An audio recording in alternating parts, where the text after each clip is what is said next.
Okay, so good afternoon, everybody. I'm Dina Martzoukou. I'm a Teaching Excellence Fellow at the Robert Gordon University and a member of the managing team of One Haiti Mindsets Online Open Community. Thank you very much for joining our interactive live session this afternoon and of course keeping us active with your continuing interest and support. In One Haiti Mindsets, what we do is that we discuss opportunities and challenges in higher education. These are around the themes of information, digital and media literacy. And we organize live activities as well as collecting resources which showcase your work across the world in these areas. Today, in addition to a great presenter and of course our lovely audience, we have my fellow Mindsets managing staff Nisa Kamaruzaman, who is going to look after the chat area. So you can add your questions during the session there. Before we start, a few housekeeping details is that before I introduce the guest speaker we have today with us, I would like to say that we are planning to follow a quite interactive approach in this session, which means that we are planning to invite you to use the interactive whiteboard to add your ideas and approaches in different parts of this presentation or session.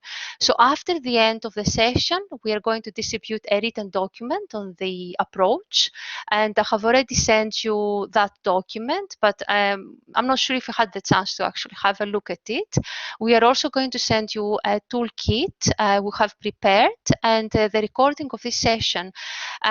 So please bear in mind that we're also going to record the interactive board ideas that you are going to include here today in the session because we believe that there is extra value from that in terms of sharing your ideas and your interesting approaches around supporting student belongingness.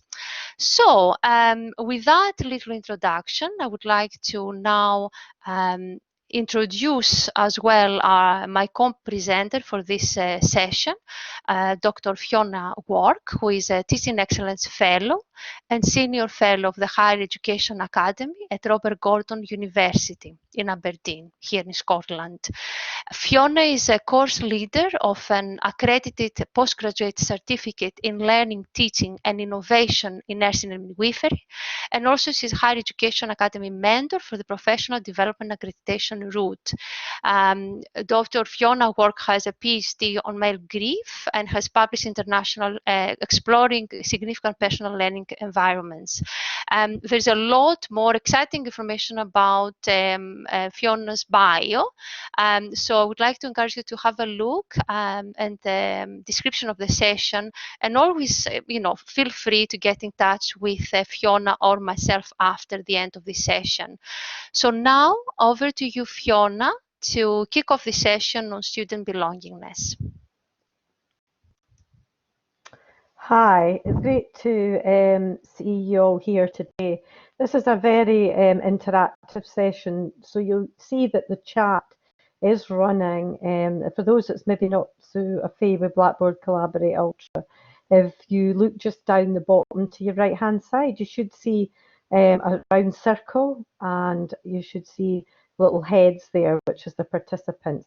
If you go into the round circle and just basically type onto there any chat, but it would be good to hear where you're all from, because that in itself creates a sense of knowing who's out there. This is a co-produced session, so we want it to be as interactive as possible.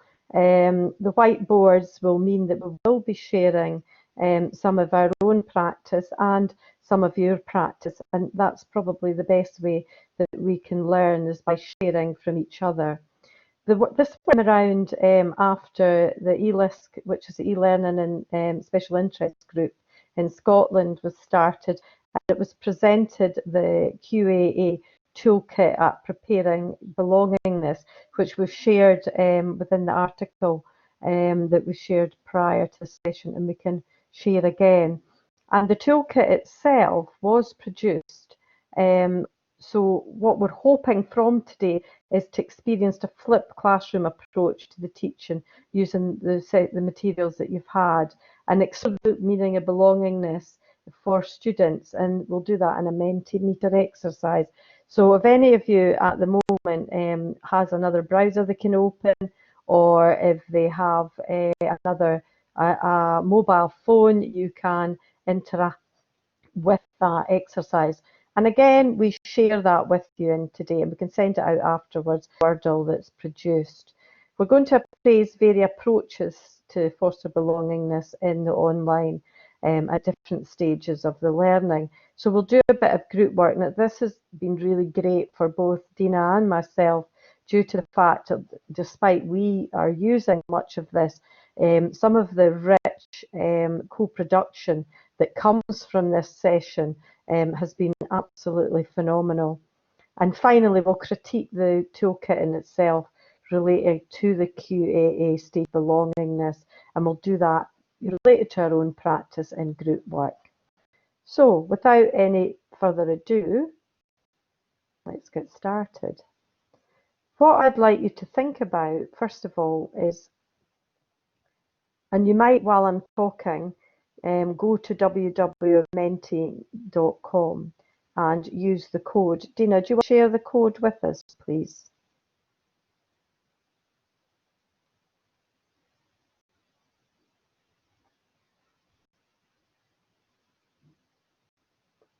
Dina, are you hearing?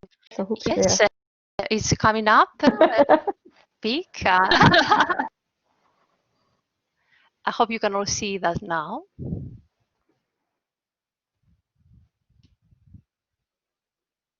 And if you are to use that code, 2181735. I don't know if many have used this before, but it's quite well used.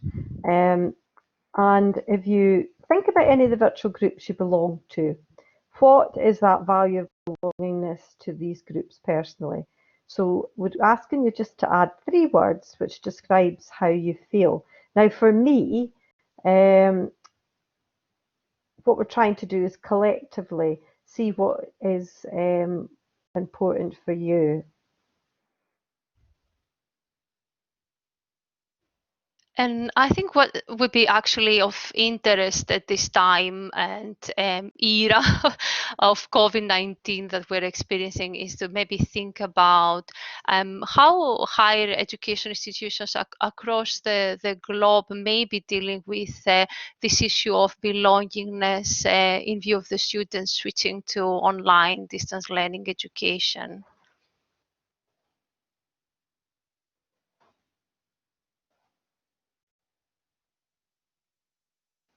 Oh, there's some of them coming in. We're starting to see words of empowerment, about feeling supported, people that are knowledgeable, that connected, support, network, co-creation, a bit about what we're doing today, trying to create a bit of co-production, friendship and network, about feeling part of a team or a community. Verbal is important to others as well. Part of that confidence as well. Collaboration, collaborative is there. So there's quite a lot starting to come in. What I'll ask to do is, well, this will keep running, and for those that are trying to get themselves onto Mentimeter, don't worry about it, keep just trying, and we'll look at this again at the end, and we'll also send this out at the end to see what it looks like when it's completely finished. Thanks very much, Dina, for that bit. Going back to the presentation, what we're going to look at now is Dina's going to go over with us around the history for when Dina and I were looking at this, around what is belongingness. Over you, Dina. Okay, thank you, Fiona. We have, as Fiona explained, done a little bit of work in this area in our own institutions. But I think what is different now is that we are all having first-hand experience of really working tirelessly to offer a very fast and efficient response to implementing online learning and teaching. And a part of that means helping the students to develop this sense of belongingness. So we felt that this kind of discussion is more significant than ever before. And as we go through these activities we have designed for you today, we'd like to encourage you to think on the basis of this idea. So here, what I would like to talk about with this slide is the need for belongingness, which is presented, as you can see here, as a basic human motivation. And all people have a strong need to belong. Here we have Maslow's hierarchy of needs, depicted in quite popular form of a pyramid, although it's not always depicted in that way. But what is essential to highlight is that it places belongingness needs just after basic physiological and safety needs of people. So what we can say is that once basic needs have been gratified, psychological needs such as the need for belongingness, love and esteem here, emerge. So we can see here that people can be on the road to self-actualization, achieving their full potential once they have fulfilled all the other needs. So it is essential to say that belongingness creates a feeling of connectedness, and that can be expressed as a feeling that one has importance and matters to others. So there is a social aspect to belongingness. It is perceived in relation to social dimensions and designates a feeling that is like a feeling that is opposite to feeling alienation, isolation, or marginality. So that is an essential introduction to belongingness and the concepts behind it, but we also have previous research on belonging, and that is telling us that it has a very important impact on students' engagement, their social and academic integration, as well as student retention and student success. So these are all important, but what I wanted to highlight is that belongingness is not the same for all learners.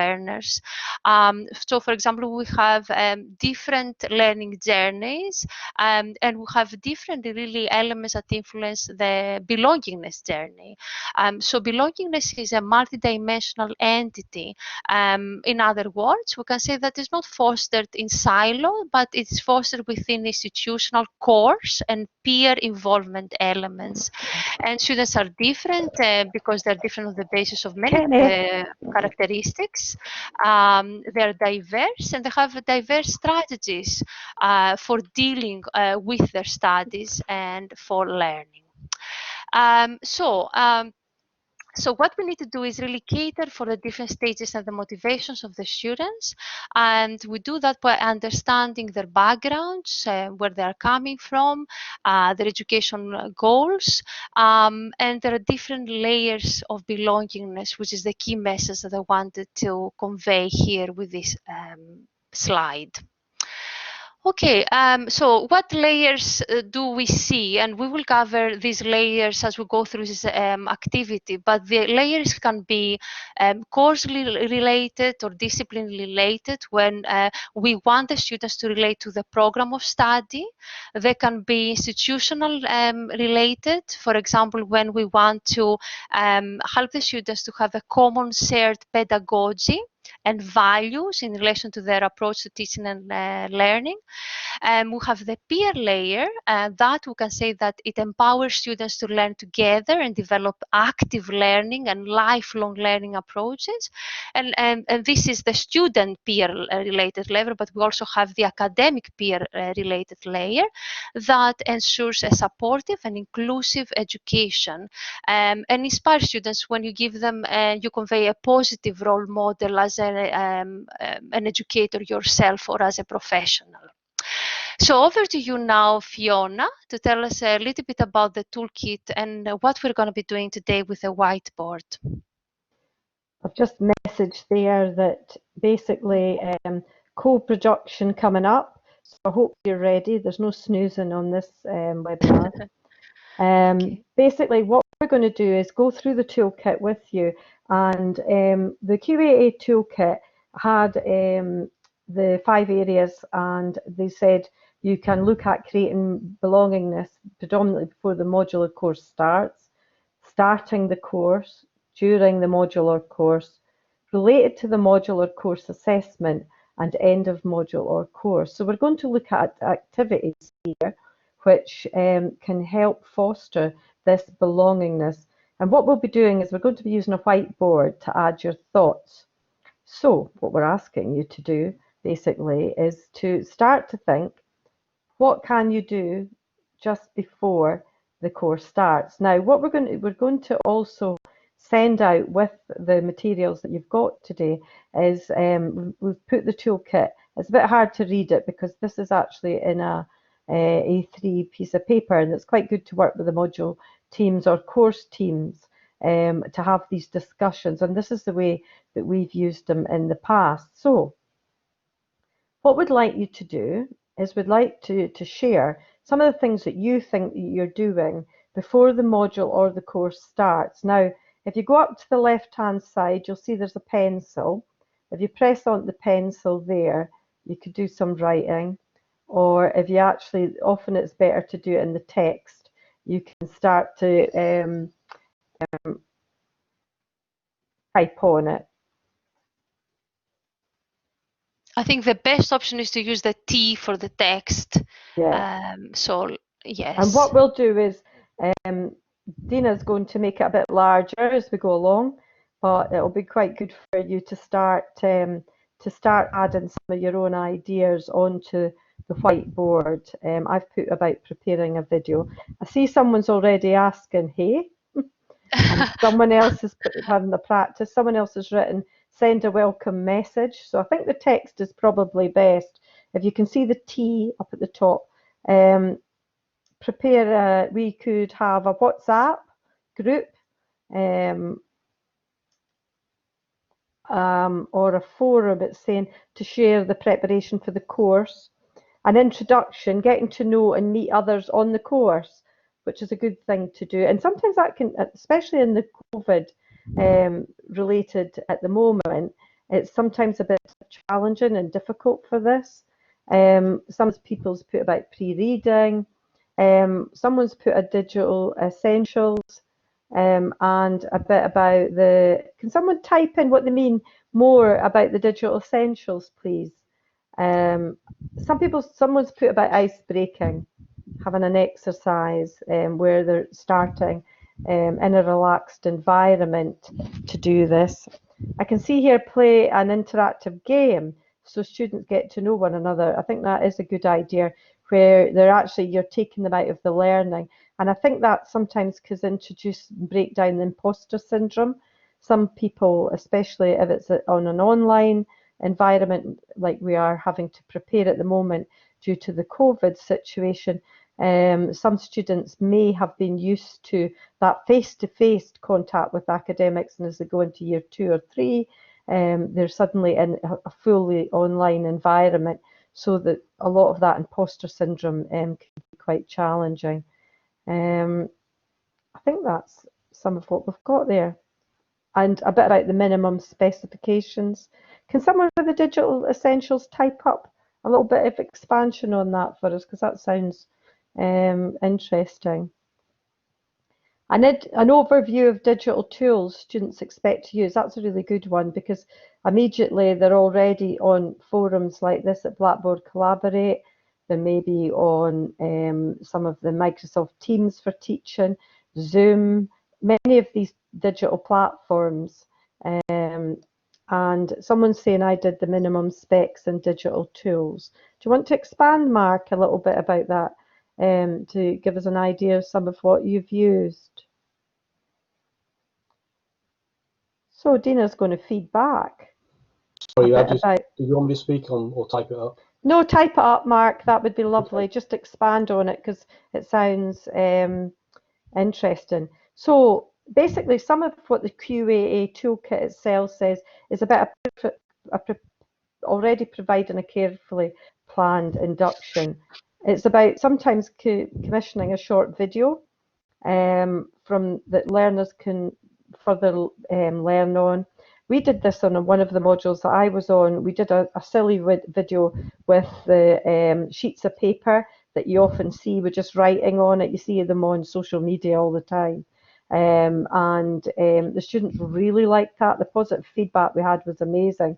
It's about closing the evaluation loop from the last cohort so that you're demonstrating basically that you are listening to previous cohorts so that they actually feel that basically what they're doing is listening.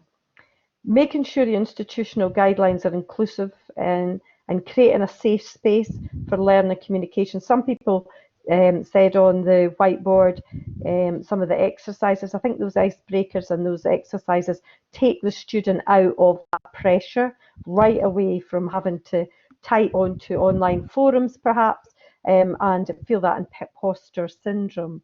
It's about the introduction to the programme team early, which includes the key support staff. We're really good at saying who we are, but we actually forget sometimes that administrative staff that we work with can have a key role in the life of a learner. And making the reading list available, and someone else has put that prior as well, which was good, I noticed. And encouraging the students to email and provide some sort of discussion so that you look open. Sometimes if you've got cohorts about 300, I know I'm from the School of Nursing and Midwifery, our cohorts are about 300. If you're about that, sometimes that email is really challenging to manage, and the discussion forums is preferable. Just going to come in here and go over some of the ideas that Dina's been doing. Yes, absolutely. And I'm delighted that we have with us some of our own graduates here, so they will be able to relate to that experiences. And also, I would welcome some feedback.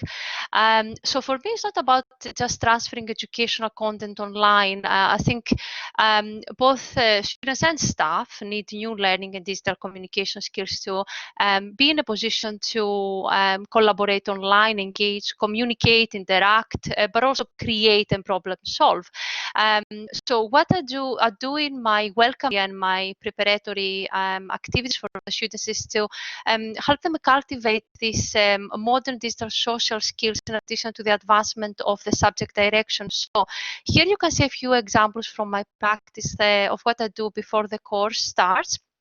What I want to do is always I aim to establish this dedicated welcome area with all the students where they can gradually get to know each other. But what I do at these early points is establish my own presence. I want to convey a sense of enthusiasm about getting started the course. So what I would do is I would share some personal information about myself, and I would encourage others to do the same. So things like where they're coming from, photographs of the places. I would remind my learners about special events so they can connect professionally to the field. And I give authentic views from previous learners or from the outside professional world by means of short video presentations. So I think one thing to consider is how formal or informal you want your tone to be. I like mine to be a mix of formal and informal. And I like to keep it quite active and get the students to really do things like populate their profiles, introduce themselves, and get them to do some activities together. So for example, here you can see word clouds of what really are the skills required in their profession after they graduate. And I also give them ideas of different positions that the previous graduates have secured. So more or less, these are some of the things I do in those initial stages of the process. But beyond that, I also engage the students in collaborative activities using wiki activities. I quite like using my own cartoon that I have made to introduce them to digital literacy and digital competencies. I use a Mentimeter exercise, as you have done here, to find out more about the background, not only their countries, but their feelings about online teaching and learning. For example, I used to have a very long class in research methods, and on day one, the students told me that they really despise long classes. So I had to find a strategy for actually reducing the amount of time and involving more interactive activities, but also connect them to the values of the university and the values of the course. It's really important to actually help them to understand belongingness on all of these different levels and feel the sense of belongingness. So over to you, Fiona. Fiona, I don't think we can hear you because I think your microphone is... Hi, Assumpta. Okay. I see that you've just joined us. Just to warn you that the session is being recorded, and there's a chat facility down at the bottom if you want to join in. What we're doing at the moment is doing some interactive discussions here online.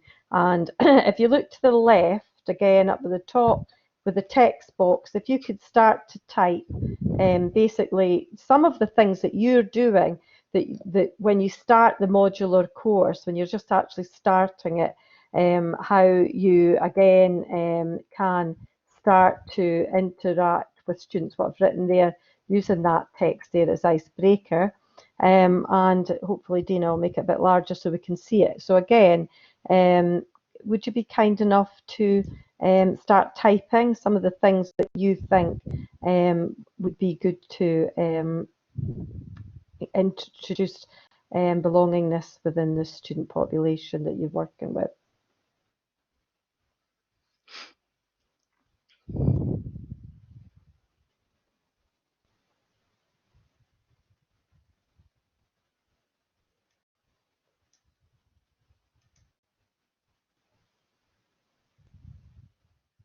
Here we go. Somebody's put here about putting the hopes and fears for the coming course. That's a really good one, so that you can actually start breaking down again that imposter syndrome that's really quite common in this student population. Clear directions at the outline, that's excellent. A roadmap of the course, what will be done each week, that's really good. And some people do that with timelines so that they can see how they can plan it. Someone's put here about poll quizzes as icebreakers. Contact details of where to go for help. Good signposting, that's good. Set clear objectives and about anonymised if possible. There's something there. Feedback, that's really good that people get that safe forum where they can start to share some of their hopes and fear. Hi Assumpta, I see that you're coming from Ireland and you're a librarian. It'd be really nice if some of you share what your clinical backgrounds or what your academic backgrounds are, please, on the chat, so that we've kind of got an overview of where people are coming from. I think something about a preliminary orientation in a nutshell, and that's really difficult because many of us are not allowed on campus. I know in our own university at this point in time it will be very limited access, only mandatory training for moving and handling and basic life support and things like that. All of the rest of the academic work will be online, and I know many of the other universities you might be similar and taking such an approach. Yeah, I like that one. Have your details available for the students to review prior to starting the course so they know more about you and your team, because we all come with very varied backgrounds. We don't all come straight from university and through the academic journey. Some of us have quite a detailed background which completely shapes us who we are as academics. Thanks very much for that again. Over to you, Dina, again. Okay, thank you, Fiona. So I'd like to share a little bit around the things I do in my course. So as you can see here, some of the things that the participants have suggested as well. But for me, what matters is to create an online community of learning. So I want to encourage the students to have ample opportunities to engage with the content and the teaching materials. So I want from the start for them to have a clear understanding of what the module includes, but also what the assessment includes. So I give them an opportunity for a Q&A session interactively using Blackboard like we use here.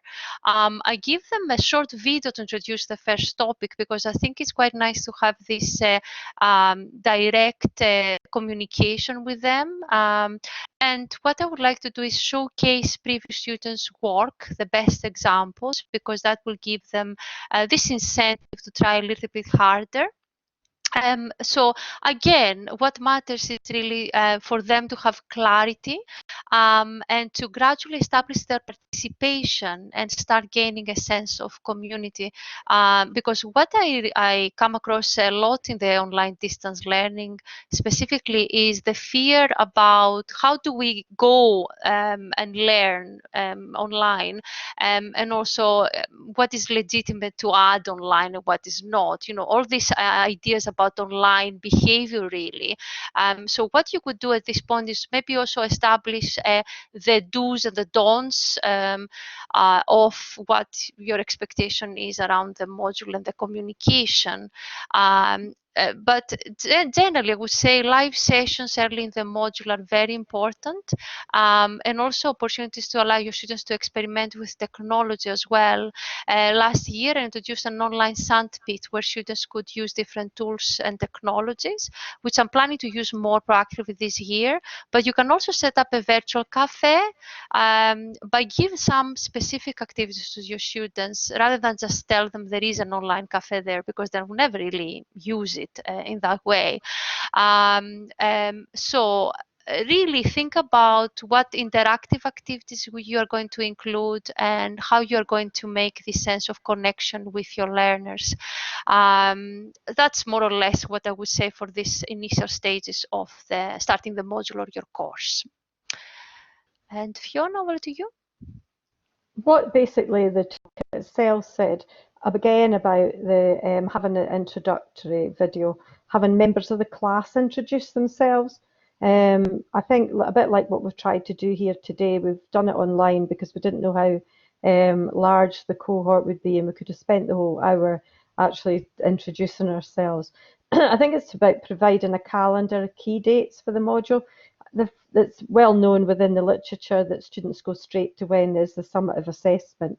And I think for me, even having the formatives is really important as well, so that they've got key dates. Ask the students to share their hopes and fears. I think that came out in the whiteboard. Some of the people had mentioned about doing it anonymously, which gives them that feeling of belongingness quickly. Co-create guidance around the use of the discussion boards, how often they want to use it, these types of things, and set a low stakes structured interactive activity. Again, one of the modules I'm on, we just post a picture, tells me what your day's like. And I often put one, I've got one where an ironing board, and I've got a pile of books to the side, and it actually starts to break down some of the discussions around how do you balance studies with your everyday life, and introduce a sense of place for that student. So back to over to you again. Basically what we're looking at is, so what can we do? We've started the module, they're starting to get to each other, and sometimes we see dips in the module where we can see that student engagement has started to dip. What is it we can do within that module to ensure that there is that engagement? One of the things I do is I follow the analytics. And basically, when I see the students dipping, I send quite a friendly, non-invasive email just to ask, is there anything I can do? Again, just typing on using the T button up at the top with the text, and see some of the things that you do. I found with that introductory email that you either get the response from them that, you know, my granny's died, or that that, you know, I haven't been engaging, I really need to get on with it. And I tell the students right at the beginning, I'm going to do this, so they don't see it's you're being picked on or anything. Anything else that anyone else done?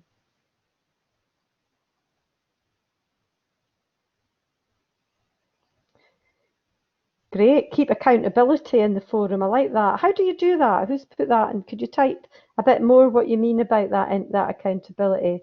Breakout rooms, great. Breaking it down into smaller groups so that they have a lot of, I don't know how many people are using the Blackboard Collaborate here, but that is one of the things that training academic staff to do that with very large cohorts. It's really hard to make students feel belong when there's a huge cohort and they're very, very aware, and you've often got to turn video cameras off during these large cohorts because they're maybe in a place where it's the bandwidth so small. We teach in Orkney and Shetland, which are one of the islands at the north of Scotland, and some of them still have, I'm sure somebody has a dynamo attached to a bike up there, and they're pedalling away to try and bring the bandwidth up a bit, and they really do struggle with engagement, so they can't use video cameras. I like here about small accountable groups, feeling supported by the peer. Student belongingness in practice, good, that's brilliant. So they actually, when they're going out to, is this their clinical placement? And I think some of that's about the emotional intelligence as well from the academics themselves. Give them tasks and sharing back, so everybody, they're hearing from them all, and about that. I'm going to move on. What the toolkit is suggesting is a present in the discussion boards, you know, making sure that you are replying, they do feel valued. It can be really difficult, we're all time pressured. None of us are sitting there in an online forum waiting for students to ask questions. Encouraging peer support and discussion. It's about that being supportive and non-judgmental in the language we use. It's really important that we're constructive and nudge learners towards that constructive interactions. It's about giving extra value into discussions and about responding to students' energy level. If you can feel there's a buzz there, starting to foster that and give it a voice to say, I can feel that people are quite passionate about this, tell us a bit more about it. And setting up collaborative activities, again, you can use that. One of the your responses there was about using the breakout rooms and bringing that together. And being present and responsive in a timely manner. They know they're not waiting 2 weeks for a response to a very brief question. Dina, over to yourself. Yes, we have a question about how do we apply student belongingness in the one-shot instruction session. And I think the answer to that would be by adding a little bit of more interactivity into it. I think you can do that with maybe 1 minute short activities after you have covered the main thematic area. So in the education, we talk a lot about these days about bite-sized learning and micro-learning, where you give the content of thematic area, then you pause, you give a short activity, then you move on to the next one. I find this works very well with my students when I don't have the opportunity to have a whole hour on interactive activities in the end of a lecture, for example. So these are some of the things I'm doing during the module, and what I would like to do is I include an element of surprise. For example, if I've been to a conference, I may record a video of me during the conference, giving some instructions to the users, telling them where I am, and showing them that I'm connected to what they do, even though I'm not there. I'm still very much in looking after them, and you know, I'm there to learn more about the discipline, and that I'm attending conferences, so I'm quite active and I'm involved into research. I like to use YouTube. I like to make my videos. I like to make them easily, so I would even take my mobile phone. I will make quickly a video, and then I would upload it on YouTube. Again, Blackboard Collaborate to give overviews of the assignment, but what I would really say here is that avoid giving overviews of the assignment on during the first week. You've got to give time to your students to digest the content and have some questions to ask you. We give here at RGU, Robert Gordon University, panopto recordings of all topics that we teach. So that is very helpful for the students because you can use them in blended learning sessions. You can use an element of the panopto tool that allows you to ask questions. You can add transcripts of your presentation onto it. You can make it to go faster or slower. And what I also like to do is engage the students with extracurricular activities. And I'm sure, Lucia, you're there. You can see the example I've given of the SISA Awards, the Scottish Innovation Awards, which is an extracurriculum activity that involves our students. And going on to that, they can achieve far beyond the curriculum requirements. And that helps them to engage with professionals in the field and with other students, so they develop cross-disciplinary knowledge and understanding, as well as soft skills such as communication, team working, and so on. So what I would say about that stage during the module, it is important to really connect with your learners. It is important to show them beyond and above the course itself or the module itself, and ignite their curiosity and their passion about the discipline and the domain they have come here to study. So that's all I've in relation to key messages, but I'm sure there is far more that I would say. But let's move on to the next stage with you, Fiona. I think for me, and according to the literature, one of the things that's really important is around assessment. It's usually if I do an optional induction day or I do an induction day, it's the first thing that they get to. What is the assessment? How do we do this and all that? So it's a bit about how do we create that sense of belongingness to the summative assessment we're talking about here. If you want to start posting some of your ideas here, some of the things that maybe that you've been using or to do it. Now, some people, what they do is they just have a discussion area for the summative assessment and nothing else, so that it's not related to the whole course. It's actually just asking their questions, and you can open that right at the very beginning so that they can go straight to that about it. Anybody get any other ideas they've done?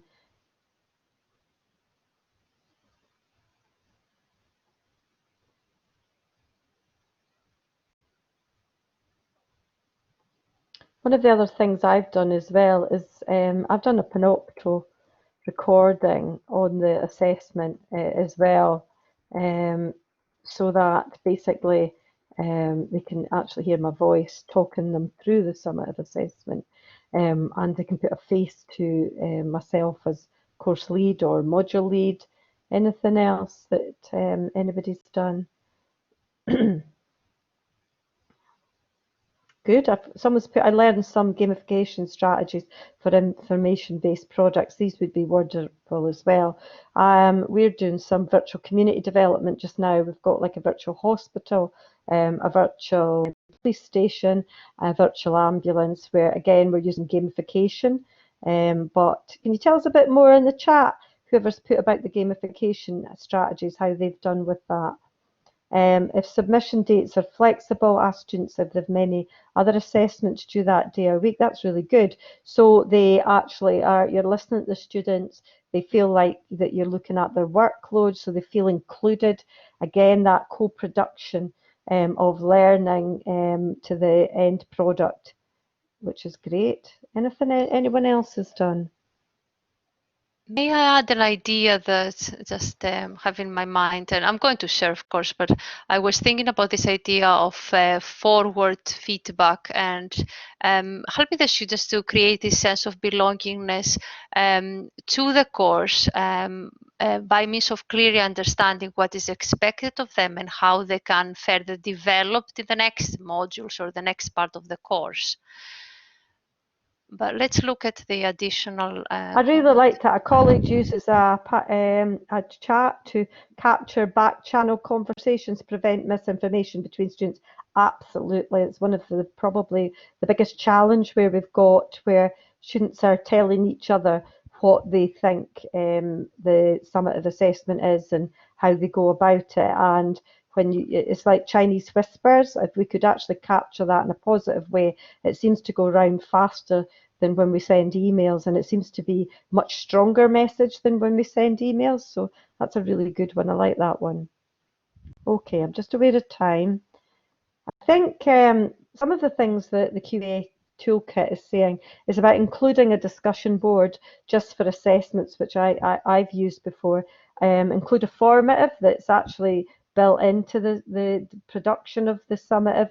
We've done many of them where there's a small extract of the summative, looking at academic writing style. It's a really good time to rugby tackle any individual so that they can actually start to approach study support, look for librarian guidance, including a peer feedback opportunities, which is really good. We've done modules with that. Ensure students are clear on the requirements of the assessment and ensure students are clear on the mechanism of submission. More so recently with the COVID, many of us are producing at high speed alternative assessments. So we're using Panopto apps, we're using Blackboard Collaborate for online examinations that are a practical examination, including space for reflection, giving them that time, and sharing your own reflection on the assessment and supporting students when they're required to resubmit. And that can be a difficult one. Dina? Yes. For me, I think I do a lot of things during the module. One of them, which again my students will relate to, is putting them together in team activities. I assign them roles that require them to go out and search proactively and independently for information, but also summarize this information and edit it to a high standard. I give them formative team feedback using different tools. One tool that I've used quite a lot in the past couple of years is Plotagon, which is a cartoon-enabled tool. It enables you to actually create scenario and create characters and give feedback if you want it in that way, or even create online learning. But another thing that I do in terms of my feedback, both summative and formative, is I like to make it customized, tailored to the students. So I would refer to the students' names and I would really give them a sense of me being there and appreciating their comments and valuing their perspectives, but also synthesizing and summarizing this on a group level and showing the similarities and connections in between the ideas.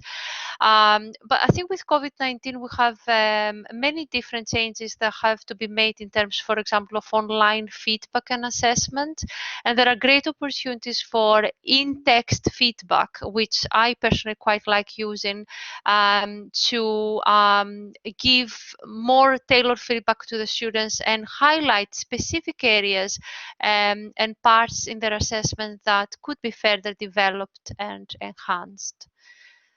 So another thing during this slide, I'm just going to give you a few more examples, bearing in mind the limited time we have left. Here you can see that it's not only about the assessment, but it's also really giving them even something more. I think during COVID-19, what I did during COVID-19 was that I experimented a lot with additional assessment styles, and one of them was online video feedback using Panopto. So my students would prepare their online presentations, and then what I would do is take the presentation, add some feedback in the notes section of the presentation, and then go through that and record a video showing them areas of strength and areas of further development. Other things I would like to do is organize virtual placements with my students. Here is a community, the community we have developed, Mindset. So I would like to involve our students in the work that I do. So you may see some students here helping with the community. And we also have lots of guest lectures. We record those guest lectures and we make them available for blended learning.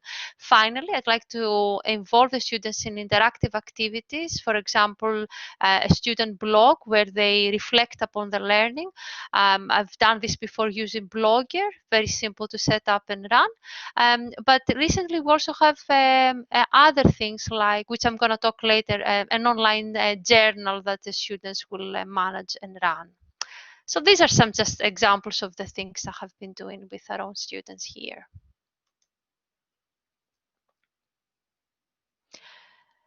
So over to you, Fiona, and our audience to think about the end of the modular course. Yeah, I think what we'll do is we'll move on to this so we can get a couple of minutes to chat at the end.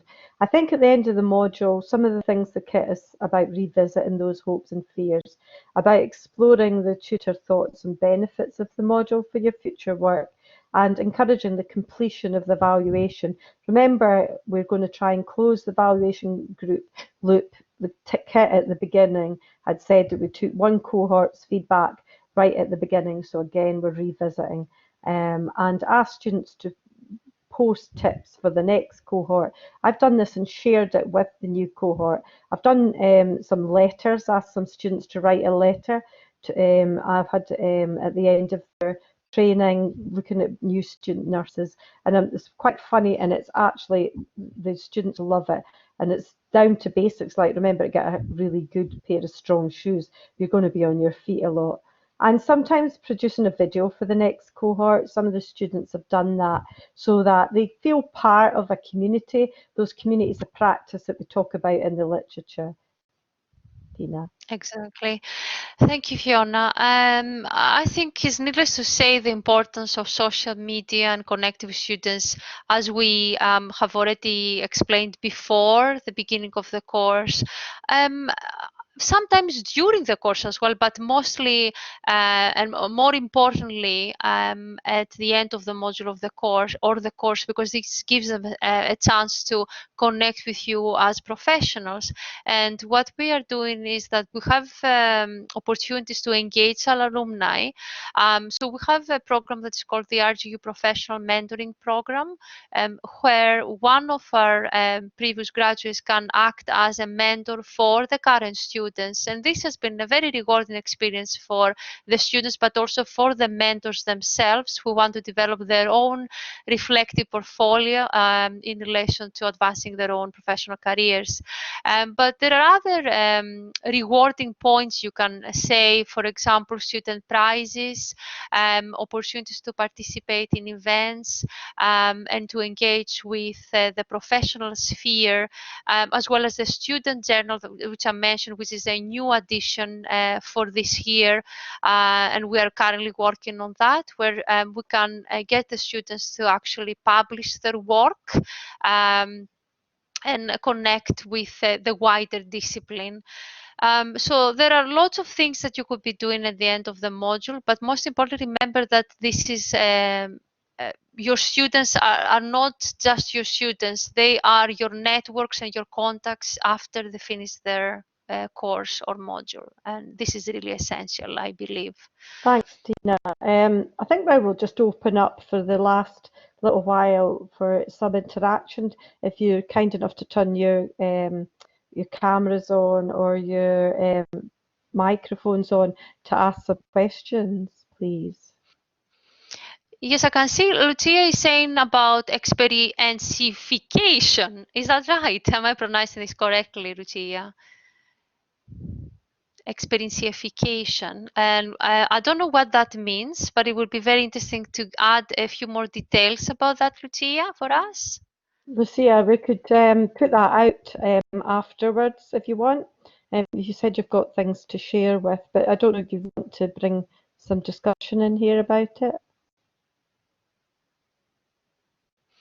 What I wanted to ask anyone is, have you used any other interactive tools with your students?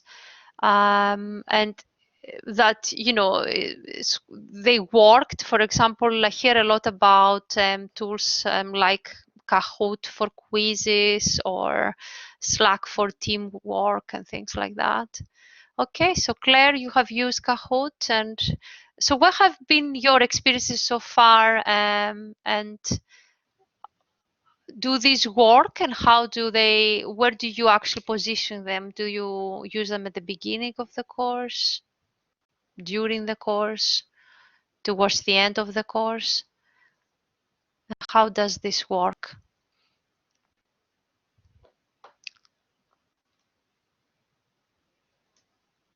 Claire, do you want to tell us a bit about using Kahoot, please? Yeah, sure. I can put my mic on if you can hear me there. So I haven't used Kahoot in my library teaching, but I have my library for teaching. Most of our library teaching, I'm sure all the librarians here will know, is one shot. And you might see the same student in kind of two groups, but it's usually just one session you have them for. It might be half an hour, it might be an hour. And I found students, I'm also a lecturer on the MSc in Library and Information Studies, so I have those students for longer, but even in a whole term, they might be reticent to speak at all in class in front of the other students. So I have used Kahoot in the MSc, and it has been used in the library to get the students to have some interaction at the start, and it's helpful when it can be anonymous, and it helps them kind of loosen up, so then might actually speak out loud. At some point, someone told me, a lecturer told me, that one of their first year students asked them at the end of class, it's a group of 100 students in the lecture, asked them at the end of class, nobody would speak in the class, well, can we text you during class and you will read out our question over text, because I don't want to speak in class. So I think that's something we're all kind of to work with, or maybe fighting against, and it can be very difficult, I think. See, Mark has put here, he's class, used it. You know? He's used it at the end of a course, at the end of a session, and it's fun regardless of the age. I think that completely is true. The digital native is indeed a myth.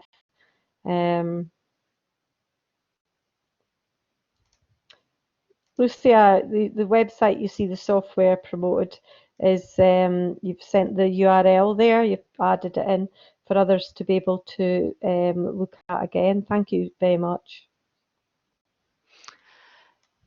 So there are lots of ideas to share, and I think there are opportunities to really share them more systematically, and maybe create some kind of resource around it that could come out from our community. I think we're all doing lots of innovative and interesting interactive things. I wonder if, you know, there is a chance to sort of collaborate more and put together some of these things. How does the group feel about it? Our community is very much about collaboration anyway, and getting to learn and experiment as well. It might be quite good, Dina, to go back to the Wordle just to have a quick look to see what came up at the end. I don't know if people added it again as the initial one with feelings and emotions about belongingness. Okay. Yeah, just to see what it came back to. No problem.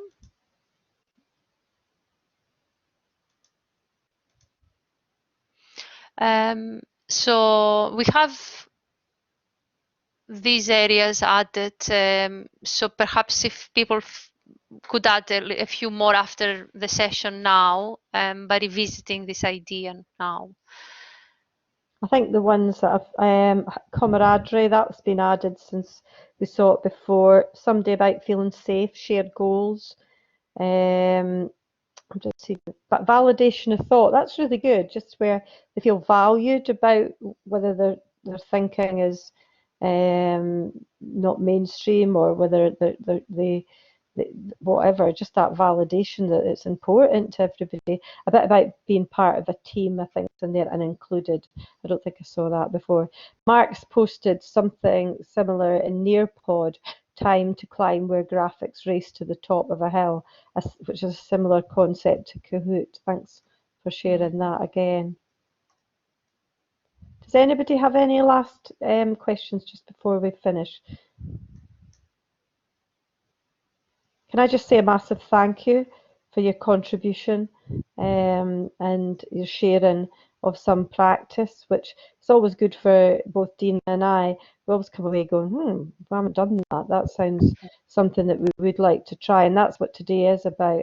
It is about that communities of practice, sharing many things. None of us are experts on creating belongingness, but we all have that interest here today. And I would also like to thank you very, very much for keeping our community active and finding some time part in the as we promised, we are going to record this session and make the slides available to you and all the resources and ideas that have been shared with the group today. Okay, so thank you very much again. So we're now going to stop the recording.